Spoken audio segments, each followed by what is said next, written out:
David had always been the kind of person who kept to himself. At 34, he worked as a computer programmer from his small apartment in Phoenix.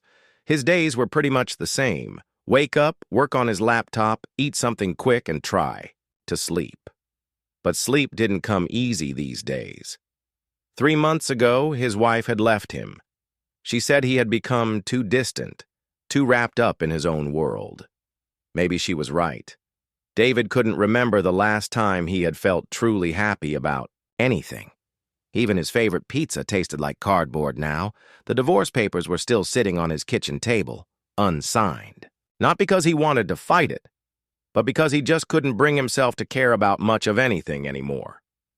His friends had stopped calling after he declined their invitations one too many times. His family lived across the country and had their own problems to deal with. Every night, David found himself taking long walks. It started as a way to get out of his stuffy apartment, but it became the only part of his day that felt real. He would walk through his neighborhood, then further out toward the desert area behind the housing development. The quiet helped calm the constant noise in his head, the voice that kept telling him he wasn't good enough, that nothing would ever get better. On this particular Tuesday evening in late August, the heat was finally starting to break. David had finished another meaningless day of fixing computer bugs for a company that barely knew he existed. His supervisor had sent him 3 emails about a project deadline, but David found it hard to care. What was the point? He would finish the work, get paid, pay his bills, and then what? More of the same tomorrow. He grabbed his water bottle and headed out for his usual walk. The sun was setting behind the mountains, painting the sky in shades of orange and pink. David barely noticed. His mind was stuck on the same loop it had been running for months, wondering where his life had gone wrong, how he had become so empty inside. The walking path behind his neighborhood led into a small desert preserve. Most people avoided it after dark, but David liked the solitude. Cactus plants and desert trees created strange shadows in the moonlight. Sometimes he would see a rabbit or hear an owl, but tonight felt different somehow. As he walked deeper into the preserve than usual, David noticed something odd. There was a soft, pulsing light coming from behind a cluster of tall desert trees. At first, he thought it might be other people camping or kids playing with flashlights. But the light was too steady, too unusual. It seemed to breathe, getting brighter and dimmer in a rhythm that reminded him of a heartbeat. David stopped walking and stared. His logical mind tried to come up with explanations. Maybe it was some kind of solar light that someone had left out there. Maybe it was reflection from a car or airplane. But deep down, he knew this was something else entirely. For the first time in months, David felt something other than numbness. He felt curious, and underneath that, a tiny spark of excitement that he hadn't experienced since he was a kid, discovering something new. He looked around to make sure he was alone, then started walking toward the light.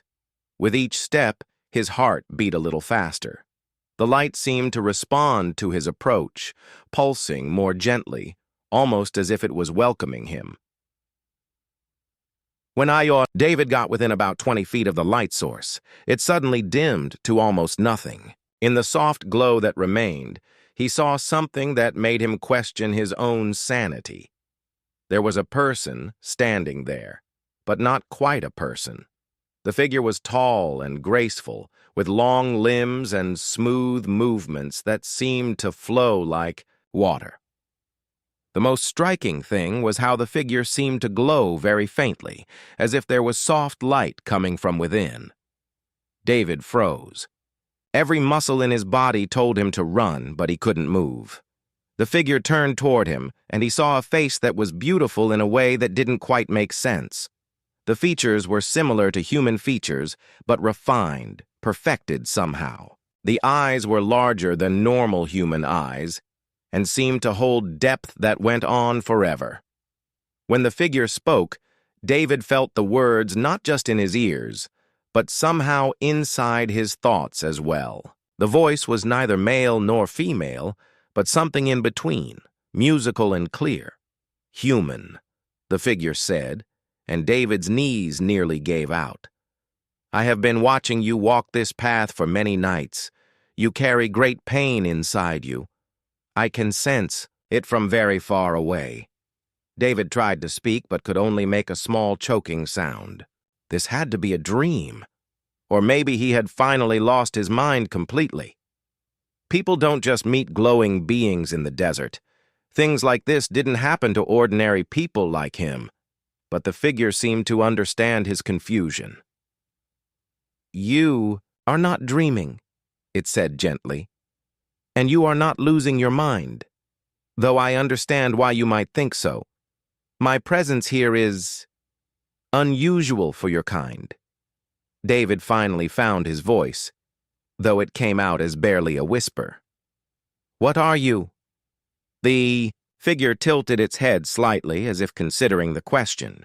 I am what you would call a visitor. My people have been observing your world for a very long time. We study many things, but I have become particularly interested in one aspect of human experience. Which is? David managed to ask, still not believing this conversation was really happening.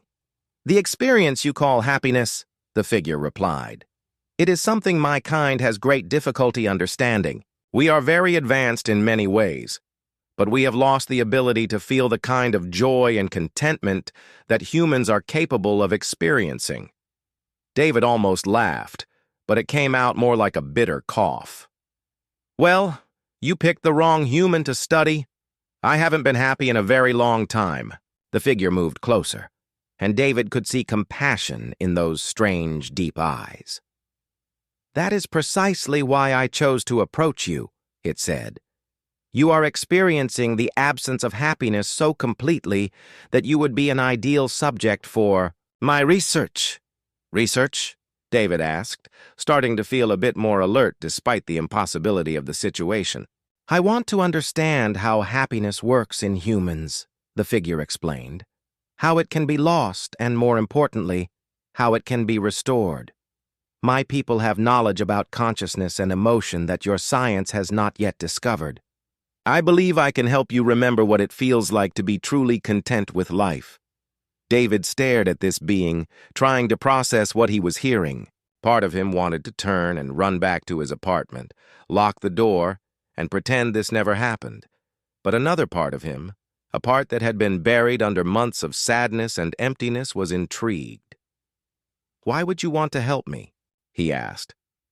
The figure was quiet for a moment, looking up at the stars that were now clearly visible in the dark sky.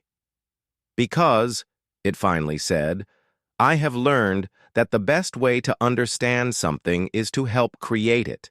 If I can help restore your happiness, I will learn things about human emotion that no amount of observation could teach me. David felt something shift inside him. For the first time since his wife had left, since his life had fallen apart, he felt a tiny flicker of hope. It was crazy. It was impossible. But it was also the first interesting thing that had happened to him in a very long time. What would I have to do? He heard himself asking. The being looked at David with those deep, star-like eyes and said something that would change his life forever. I will make you happy if you make a deal with me, human. The results will surprise both of us. David stood there in the desert, his heart pounding. The cool night air felt sharp against his skin, reminding him that this was really happening. This wasn't some weird dream brought on by too much coffee and stress. There was actually a glowing person standing in front of him, offering to fix the one thing in his life that felt completely broken. What kind of deal? David asked, his voice shaky. He took a step back, suddenly aware of how isolated they were.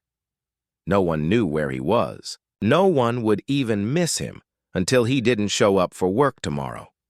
The being seemed to sense his fear and moved back slightly, giving him more space. Nothing that will harm you, it said in that musical voice that seemed to echo inside his head. I need to learn about human happiness by helping someone achieve it. You need to learn how to be happy again. We can help each other. David rubbed his eyes, wondering if he was having some kind of breakdown. This is crazy. You're not even human. How could you possibly know anything about making people happy? The being tilted its head, almost like a curious bird. My name is Zara. My people have been studying your world for longer than your civilization has existed. We understand many things about how your minds work, but happiness, that remains a mystery to us. Why? David found himself asking. Despite every logical part of his brain screaming at him to run, Zara moved to a large rock and sat down gracefully. She gestured for David to sit on another rock nearby. Against his better judgment, he did. My people evolved differently than yours, Zara explained. We learned to control our emotions thousands of years ago. We removed anger, fear, jealousy, sadness. But in doing so, we also lost the ability to feel real joy, contentment, or love. We exist, we think, we accomplish great things, but we don't live the way you do. David stared at her, trying to understand. That sounds terrible. We thought it was progress, Zara said, with what almost sounded like sadness. But watching your species, we've begun to question that choice. Humans can experience such deep happiness even in the midst of suffering. Even when everything seems hopeless, you can find moments of pure joy. We want to understand how. The wind rustled through the desert plants around them. David pulled his jacket tighter. So you picked me because I'm miserable? I picked you because your unhappiness is so complete that any change would be measurable, Zara said honestly. But also because I sensed something in you that many humans have lost. Despite your pain, you still have the capacity for wonder. You still ask questions. You still hope, even when you don't realize it. David thought about this. What exactly would this deal involve? Zara reached into what looked like a pocket in her strange flowing clothes and pulled out a small device. It was about the size of a smartphone, but seemed to be made of some kind of crystal that pulsed with soft light. This device can read the electrical patterns in your brain, she explained. It can show me exactly where your thoughts get stuck in negative loops, where your emotions become blocked, where your natural capacity for happiness has been damaged by experience. David leaned forward, fascinated despite his fear. You can see inside my mind? In a way, yes. But more importantly, I can help repair the damage. Your species naturally has everything needed for happiness and contentment, but modern life often breaks these systems. Stress, trauma, disappointment, isolation. They create patterns in your brain that keep you trapped in unhappiness. And you can fix that? Zara nodded. I believe so. My people understand consciousness in ways your scientists are just beginning to discover. We know how to help neural pathways reform, how to release trapped emotions, how to restore the brain's natural ability to produce feelings of well-being. David felt a spark of something he hadn't felt in months. Hope. But he was also scared. What's the catch? What do you get out of this? Knowledge, Zara said simply. Every session, every change in your emotional state, every breakthrough you experience will teach me something new about human happiness. I will record everything, study the patterns, understand the process. This information will help my people decide whether we made a mistake when we chose to eliminate emotion from our lives. So I'd be like a test subject? A willing partner. In research, Zara corrected. You would have full control. If you ever wanted to stop, we would stop. If anything felt wrong or dangerous, you could end our arrangement immediately. David looked around the desert, then back at this impossible being who was offering him the one thing he wanted most in the world. How do I know you're telling the truth? How do I know this isn't some kind of trick? Zara stood up and held out her hand. Touch my hand, she said. David hesitated, then reached out and took her hand. The moment their skin made contact, he gasped. It was like a gentle electric current ran through him, but instead of pain, it brought a feeling of calm clarity he hadn't experienced in years. For just a moment, the constant noise in his head went quiet. The heavy feeling in his chest lifted. He felt peaceful. Zara let go of his hand, and slowly the feelings faded, but not completely. Something had shifted. That was just a small demonstration, she said. Imagine if we could make that feeling permanent. Imagine if you could wake up each morning genuinely excited about the day ahead. Imagine if you could enjoy food again, laugh with friends, find pleasure in simple things. David's eyes filled with tears. He had forgotten what it felt like to imagine being happy. When would we start? Tomorrow night, if you agree. Meet me here at the same time. We'll begin with simple exercises to map your current emotional patterns. Then we'll start the process of repair and renewal. David stood up, his legs still shaky. What if someone sees us? What if people find out? They won't, Zara assured him. My people are very good at remaining hidden when necessary. This will be our secret until you decide otherwise. As David started to walk back toward his apartment, Zara called after him. David? He turned around, surprised she knew his name. The sadness you carry isn't your fault, and it isn't permanent. Tomorrow, we begin to prove that. David walked home in a daze. Part of him was convinced he had imagined the whole thing, but the feeling of peace from when Zara had touched his hand lingered like the memory of a perfect song. For the first time in months, he actually looked forward to tomorrow. That night, David slept better than he had in weeks. And when he woke up, instead of the usual dread about facing another empty day, he felt something new, curiosity about what was going to happen next. He had no idea that this decision would not only change his life, but challenge everything he thought he knew about happiness, consciousness, and what it truly meant to be human. The next evening, David found himself walking back to the desert preserve with nervous excitement. All day at work, he had wondered if he had dreamed the whole thing. His co-workers noticed he seemed different, less gloomy, more alert.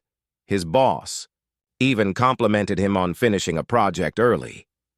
But David's mind was elsewhere, counting down the hours until sunset. When he reached the cluster of desert trees, Zara was already there, sitting quietly on the same rock as before. This time, she had several small devices with her, each one glowing softly with different colored lights. You came back, she said, and David thought he heard relief in her voice. I almost didn't, David admitted. I spent the whole day wondering if I was going crazy. Sanity is relative, Zara said with what might have been a smile. What matters is that you're willing to try something new. She gestured to the devices arranged on the ground. These will help me understand how your mind currently processes emotions. Think of them as very advanced medical scanners, but for feelings instead of bones. David sat down across from her, eyeing the strange equipment. Will it hurt? Not at all. You might feel some tingling, maybe some warmth. The devices read the electrical activity in your brain and the energy patterns around your body. Most humans don't even realize they're being scanned. Zara picked up a device that looked like a smooth, egg-shaped stone. Hold this in your hands and close your eyes. Think about the last time you remember being truly happy. David took the device and closed his eyes. The stone felt warm in his palms, and he could sense it was somehow alive with energy. He tried to think of a happy memory, but it was harder than he expected. Finally, he remembered a camping trip from when he was 12. He and his father had stayed up late watching shooting stars and talking about everything and nothing. Interesting, Zara murmured. David opened his eyes and saw her studying a small screen that was displaying swirling patterns of color. Your capacity for happiness is still there, but it's buried under layers of what you might call emotional scar tissue. What does that mean? Every time you've been hurt, disappointed, or let down, your mind creates protective barriers, Zara explained. These barriers are meant to keep you safe from more pain, but they also block out joy, wonder, and connection. It's like your happiness is trapped behind walls that you built to protect yourself. David felt a chill of recognition. That description fit exactly how he had been feeling. Like there was a wall between him and the rest of the world, between him and any possibility of feeling good about life. Can you break down those walls? We can, Zara said, but we have to do it carefully. If we remove the barriers too quickly, you might feel overwhelmed. We'll start small and work our way up. She handed him another device, this one shaped like a small pyramid. This one helps reset negative thought loops. Hold it against your forehead and think about your most persistent worry, the thought that bothers you most often. David pressed the pyramid to his forehead and immediately thought about his failed marriage. The familiar spiral of self-blame and regret began. He wasn't good enough. He was too boring. He would always be alone. No one could ever really love him. But as these thoughts formed, the pyramid began to vibrate gently. The negative thoughts seemed to lose their grip, becoming less intense, less urgent. It was like watching storm clouds break apart on a windy day. How do you feel now? Zara asked after a few minutes. David lowered the device, surprised. Different. The thoughts are still there, but they don't hurt as much. It's like they've lost their power over me. Exactly. Negative thoughts are just mental habits. They seem important and true because you've practiced them so much, but they're often neither. This device helps interrupt those patterns so your mind can remember other ways of thinking. Over the next hour, Zara introduced David to several more devices. One helped him release tension he had been carrying in his body for months. Another seemed to restore his ability to notice small pleasures. The warmth of his jacket, the sound of wind through the trees, the beauty of the stars overhead. The most remarkable device looked like a small, clear crystal. When Zara placed it on David's chest, he felt something shift deep inside him. It was as if a door that had been locked for a very long time was slowly creaking open. This one works on what we call emotional circulation, Zara explained. Just as your body needs good blood flow to stay healthy, your emotional system needs good energy flow to function properly. Trauma and chronic stress can create blockages, like emotional blood clots. As the crystal worked, David began to feel something he had almost forgotten existed. It wasn't happiness exactly, but it was the possibility of happiness. It was like remembering that life could be enjoyable, that mornings could bring excitement instead of dread, that other people could be sources of connection instead of judgment. "This is incredible," David whispered. "I feel like I'm waking up from a long, bad dream." "You are, in a way," Zara said. "Depression often puts people into a kind of emotional sleep. Everything becomes gray and distant. What we're doing is helping you remember how to fully experience life again." By the end of their first session, David felt more alert and alive than he had in months. Colors seemed brighter. The night air felt crisp and refreshing instead of cold and harsh. Even his own voice sounded different to his ears, less flat, more animated. "Will this feeling last?" he asked, as Zara packed up her devices. "Some of it will fade by tomorrow," she said honestly. "Real change takes time and repetition. But each session will build on the last one. Think of it like physical therapy for your emotions." As David walked home that night, he noticed things he had been blind to for months. A neighbor's porch light created interesting shadows. A cat watching him from a window had beautiful green eyes. The convenience store clerk smiled when David bought a bottle of water, and for the first time in forever, David found himself smiling back. That night, David fell asleep easily and slept deeply. But the real surprise came the next morning. Instead of hitting the snooze button 5 times like usual, he woke up naturally and actually wanted to get out of bed. He made himself a real breakfast instead of grabbing an energy bar. He even found himself humming while he worked. His co-workers definitely noticed the change. David contributed to conversations during meetings.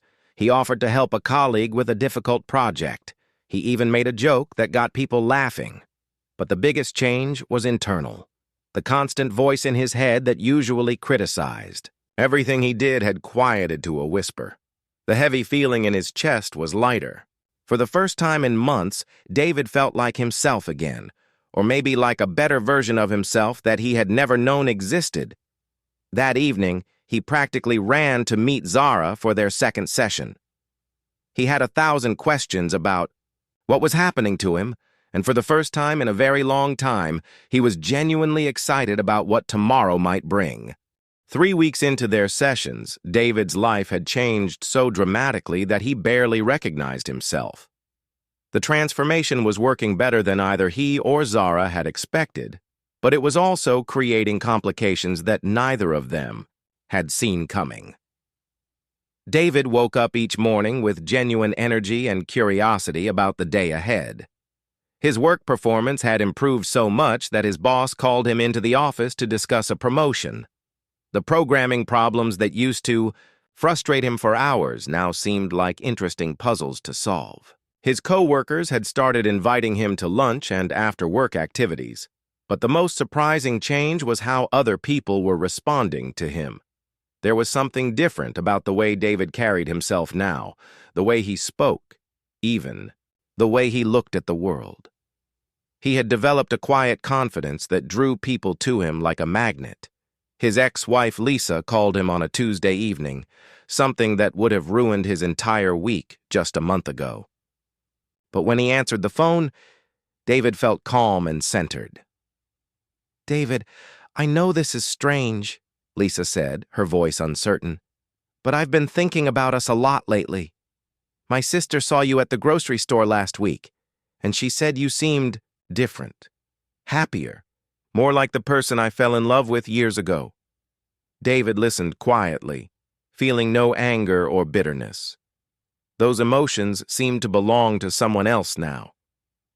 "I was wondering if maybe we could talk," Lisa continued. "Maybe try to work things out. I think I made a mistake when I left." After they hung up, David sat in his kitchen staring at the phone. A month ago, this call would have been everything he wanted to hear. Now he felt something unexpected, uncertainty, not about whether he wanted Lisa back, but about whether he was still the same person who had wanted that so desperately. That night, when David met Zara in the desert, he found himself asking questions he had never thought to ask before. "Zara, what's your world really like? Why are you here alone? Don't you have family or friends back home?" Zara looked uncomfortable for the first time since David had known her. She was adjusting one of her devices, but her movements seemed nervous, distracted. "My world is efficient," she said finally.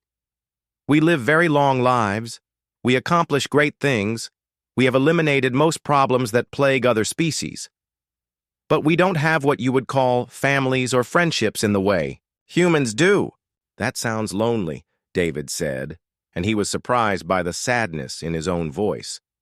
Zara looked up at him, and for a moment, David saw something in her eyes that he had never noticed before. She looked lost. "I didn't understand what loneliness was until I came here," she admitted. "Until I started working with you, watching you rediscover happiness, seeing how you connect with other people, observing the way humans care for each other. It's made me realize what my people gave up when we chose to control our emotions." David felt a strange shift in their relationship.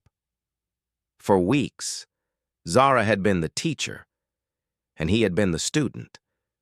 But now he was seeing a different side of her, a vulnerable side that she had kept hidden.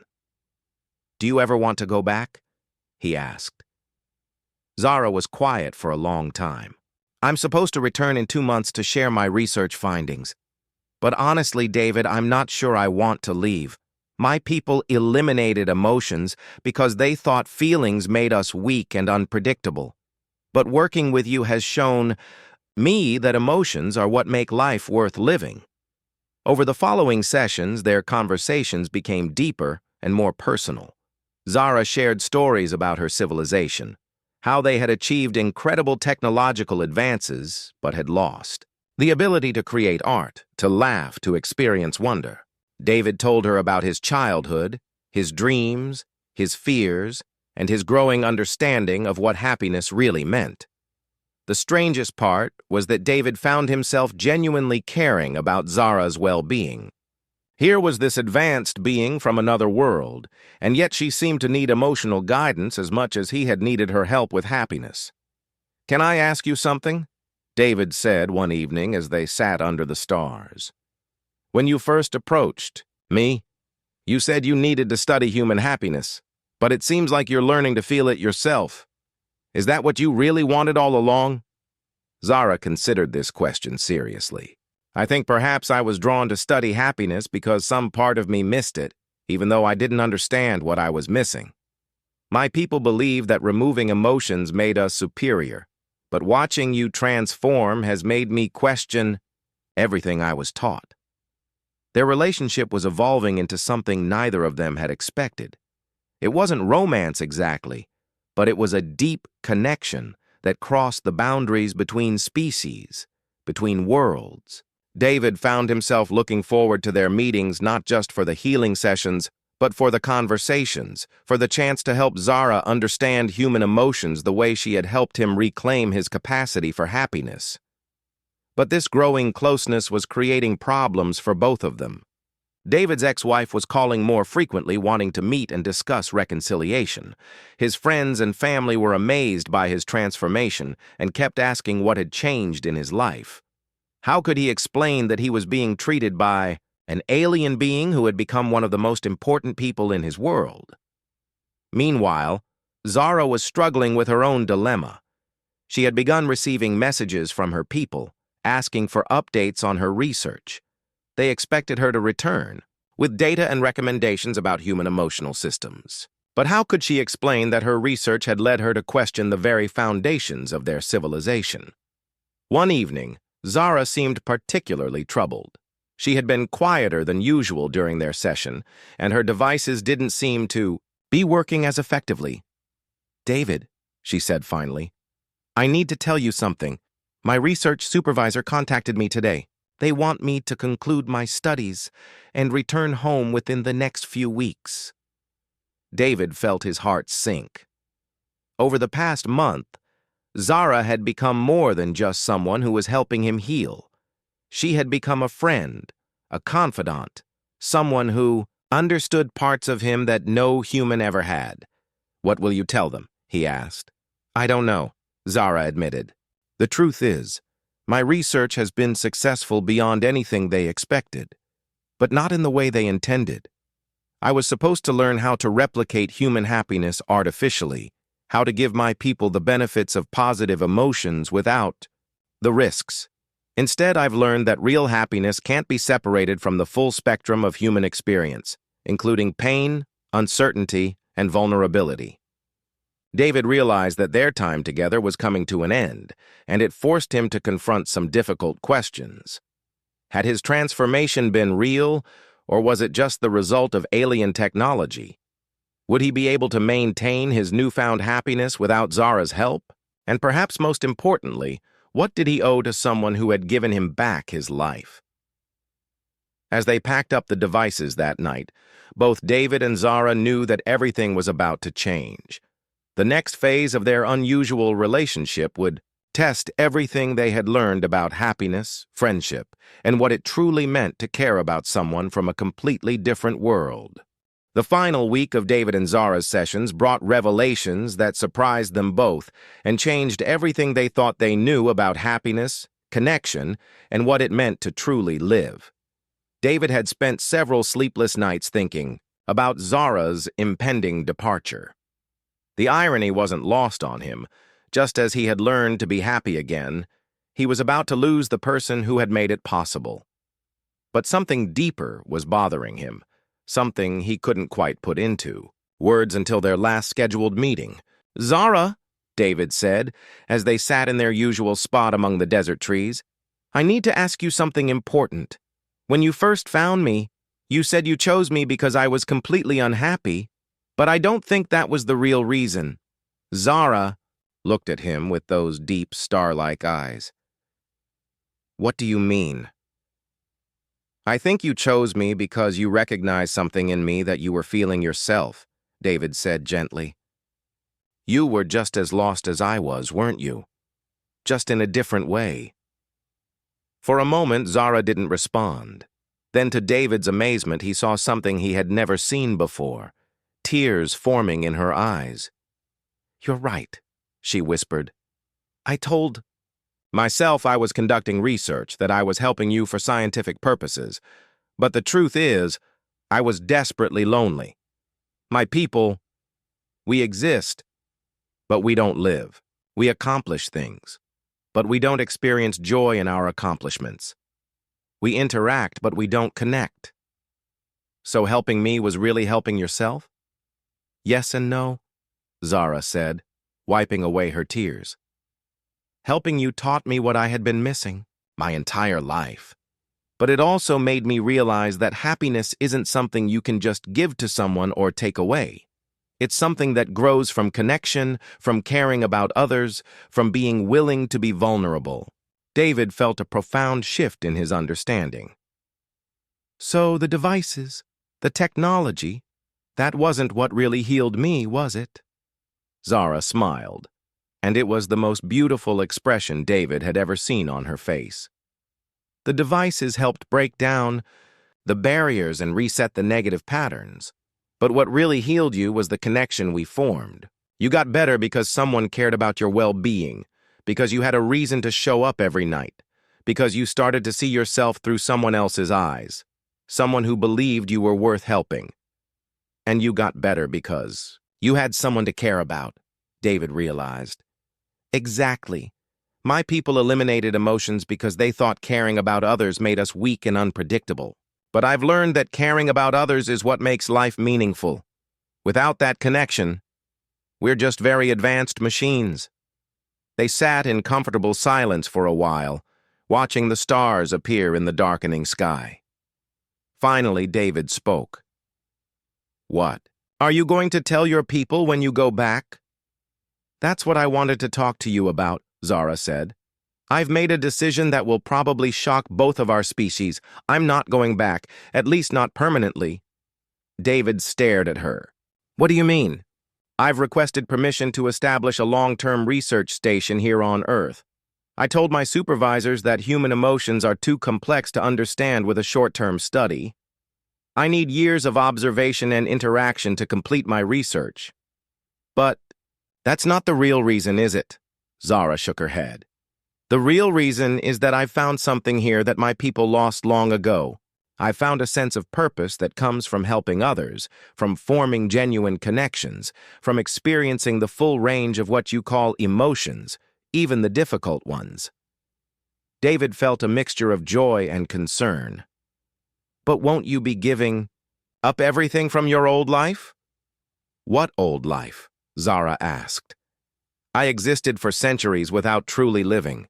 Here, in just a few weeks, I've experienced more genuine emotion and connection than in my entire previous existence. I've learned to laugh, to worry about someone else's well-being, to feel excited about tomorrow. How could I give that up to go back to simply existing?" Over the next hour, Zara explained her plan. She would continue her research, but with a broader focus, studying not just happiness, but the entire spectrum of human emotional experience. She would document how emotions like love, friendship, compassion, and even appropriate sadness contributed to a meaningful life. "And what about you?" Zara asked. "What will you do now that you've remembered how to be happy?" David had been thinking about this question for days. "I want to help other people the way you helped me. Not with alien technology, but with what I've learned about connection and caring. I've been looking into becoming a counselor or therapist. I think my experience with depression and recovery could help others who are stuck in the same dark place." I was in. That's perfect, Zara said, and David could hear genuine pride in her voice. You've learned that happiness isn't just something you receive, it's something you give to others. As their conversation continued, David realized that his ex-wife's phone calls no longer seemed important. The person who had wanted desperately to win Lisa back was gone, replaced by someone who understood that real happiness came from within and was shared with others, not dependent on getting something from someone else. I called Lisa yesterday, David told Zara. I thanked her for reaching out, but I told her that we had both become different people. I wished her well, but I'm not interested in trying to recreate something from the past. How did that feel? Surprisingly good, David said. For the first time, I felt like I was making a choice based on who I am now, not on fear of being alone. 3 months later, David had enrolled in a counseling program and was volunteering at a community mental health center. His transformation from a depressed, isolated programmer to someone who genuinely cared about helping others heal was remarkable to everyone who knew him. Zara had received permission for her extended research and had established a small, hidden base in the desert preserve. She continued to study human emotions, but now as a participant rather than just an observer. She experienced friendship through her relationship with David, discovered creativity by learning to appreciate human art and music, and even learned to enjoy simple pleasures like watching sunsets and listening to rain. Their relationship had evolved into something unique, a deep friendship that crossed species and worlds. They met regularly, not for healing sessions anymore, but simply to share their experiences and continue learning from each other. The most surprising result of their time together was how it had changed both of their perspectives on what made life worth living. David had learned that happiness wasn't a destination to reach, but a way of being in the world, one that required courage, connection, and the willingness to care about others even when it made you vulnerable. Zara had discovered that her people's quest for perfection had led them to eliminate the very things that made existence meaningful. She was now working on a long-term project to help her civilization understand that true advancement wasn't about controlling emotions, but about learning to experience them wisely. 6 months after their first meeting, David reflected on how a chance encounter with an alien being had taught him the most human lesson of all: that happiness isn't something you find or achieve, but something you create through connection, purpose, and the courage to remain open to wonder. And Zara, watching David help others discover their own capacity for healing and growth, understood that she had found her true purpose, not in studying human emotions from a distance, but in learning to feel them herself and using that understanding to build bridges between worlds. The results had indeed surprised them both, but in the best possible way.